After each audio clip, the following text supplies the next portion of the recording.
This is number 5 on our list. Subutai, the Mongol general who outthought empires. When we think of the Mongol Empire, we often picture Genghis Khan, the fierce conqueror who built the largest land empire in history. But behind many of his victories, and those of his successors, was Subutai, a general whose mind was as sharp as any blade. Subutai was not born a nobleman or a warrior of high rank. He was the son of a blacksmith, yet rose to become the greatest strategist of the Mongol conquests, commanding more than 20 campaigns and winning nearly every battle he fought. Subutai first proved himself under Genghis Khan during the Wars of Unification in Mongolia. He mastered the use of the Mongol cavalry, turning horsemen into a weapon of unmatched mobility and precision. His genius was not just in commanding men, but in seeing the battlefield as a living puzzle.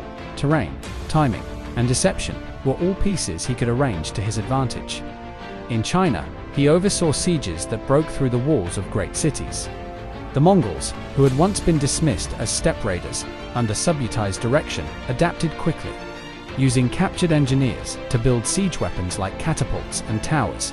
Subutai orchestrated campaigns that crushed the Jin dynasty and laid the groundwork for the eventual conquest of the Song.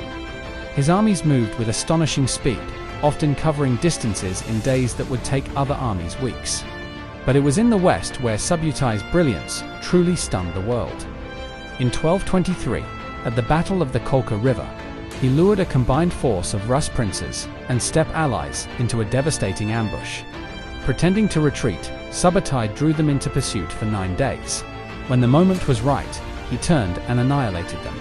It was the first taste Europe had of Mongol warfare, and it would not be the last. Visualize endless plains filled with galloping horsemen, arrows darkening the sky, and maps stretching from China to Hungary, marked with routes of conquest. Subutai was the architect of campaigns that spanned continents. Perhaps his most famous masterpiece came in 1241, leading Mongol forces into Europe. Subutai coordinated simultaneous invasions of Hungary and Poland.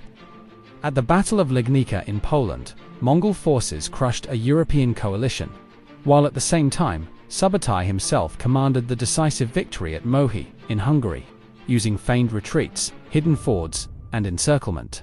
He destroyed armies many times the size of his own. In a matter of months, Europe lay open, vulnerable to Mongol advance. Only the death of the great Khan in Mongolia forced Subutai to withdraw.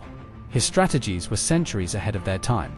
He combined mobility, intelligence gathering, and psychological warfare with devastating effect. Subutai was not just a tactician, he was a long-range planner. He could coordinate armies separated by hundreds of miles, timing their movements so perfectly that they struck in unison against unprepared enemies. Though less famous than Genghis Khan or Kublai Khan, Subutai was the empire's mastermind.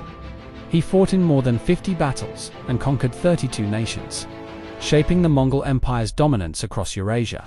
To put it simply, Genghis may have been the vision, but Subutai was the execution. In his later years, Subutai returned to Mongolia, honored but still restless. He died in 1248, just a few years after his European campaigns, leaving behind a legacy as one of the greatest generals in world history. His enemies remembered him not only for the destruction he wrought, but for the terrifying precision with which he wielded the Mongol war machine. Think of the vastness of Eurasia, stretching from the steppes of Mongolia to the forests of Europe. Few men in history could imagine conquering such distances. Subutai not only imagined it, he nearly achieved it. That is why Subutai, the blacksmith's son who outthought empires, holds his place at number 5.